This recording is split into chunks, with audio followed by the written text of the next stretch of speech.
ദൈവത്തിന്റെ അതിപരിശുദ്ധമായ നാമം മഹത്വപ്പെടുമാറാകട്ടെ. ദൈനംദിന അപ്പം എന്ന അനുദിന വചനചിന്തയിലേക്ക് ഏവർക്കും സ്വാഗതം. ഇന്ന് അവൻ എൻ്റെ പ്രിയപുത്രൻ എന്ന വിഷയത്തെ ആസ്പദമാക്കി ചില കാര്യങ്ങളെ നമുക്ക് ചിന്തിക്കാം.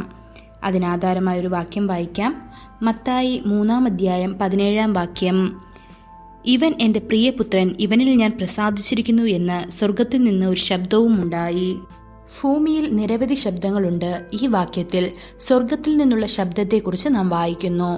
മേലുദ്യോഗസ്ഥരുടെ നിർദ്ദേശമനുസരിച്ച് കീഴ്ജീവനക്കാർ പെരുമാറിയില്ലെങ്കിൽ അവർക്കെതിരെ അച്ചടക്ക നടപടി സ്വീകരിക്കും. ചിലപ്പോൾ അവരുടെ ജോലി പോലും നഷ്ടപ്പെട്ടേക്കാം.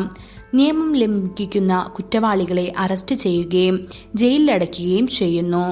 ലൗകിക ശബ്ദങ്ങൾ അങ്ങനെയായിരിക്കുമ്പോൾ സ്വർഗത്തിൽ നിന്നുള്ള ദൈവത്തിന്റെ ശബ്ദം എല്ലാവരും അനുസരിക്കേണ്ടത് വളരെ പ്രധാനമാണ്. യേശുക്രിസ്തു ദൈവപുത്രനായിരുന്നിട്ടും സ്നാനം സ്വീകരിക്കാനുള്ള ദൈവകൽപ്പന അനുസരിച്ചുകൊണ്ട് അവൻ തന്നെ താഴ്ത്തി. പിന്നെ യേശു ഗലീലയിൽ നിന്ന് യോർദാനിൽ യോഹന്നാനാൽ സ്നാനമേൽക്കാനായി അവന്റെ അടുക്കൽ വന്നു എന്ന് മത്തായി സുവിശേഷം 3:13 നമുക്ക് കാണാൻ സാധിക്കും. മാനസാന്തരത്തിനും പാപമോചനത്തിനും വേണ്ടി മാത്രമാണ് യോഹന്നാൻ ഇതുവരെ സ്നാനം കഴിപ്പിച്ചിരുന്നത്.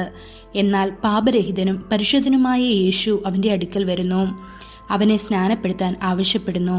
മത്തായി സുവിശേഷം 3:15 യേശു അവനോട്, ഇപ്പോൾ സമ്മതിക്ക, ഇങ്ങനെ സകല നീതിയും നിവർത്തിക്കുന്നത് നമുക്ക് ഉചിതം എന്ന് ഉത്തരം പറഞ്ഞതായി കാണാൻ സാധിക്കുന്നു.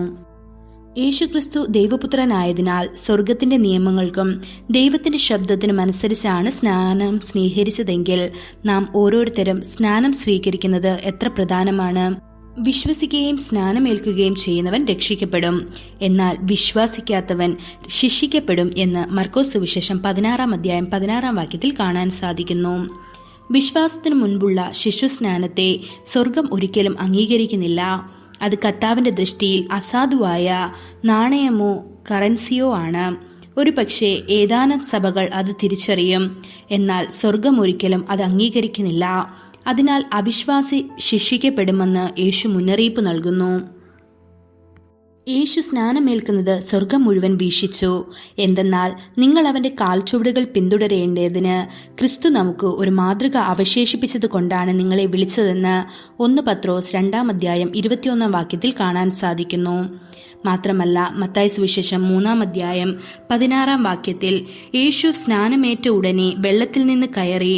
അപ്പോൾ സ്വർഗം തുറന്ന് ദൈവാത്മാവ് പ്രാവുന്ന പോലെ ഇറങ്ങി അവന്റെ മേൽ വരുന്നത് അവൻ കണ്ടു എന്ന് കാണാൻ സാധിക്കുന്നു.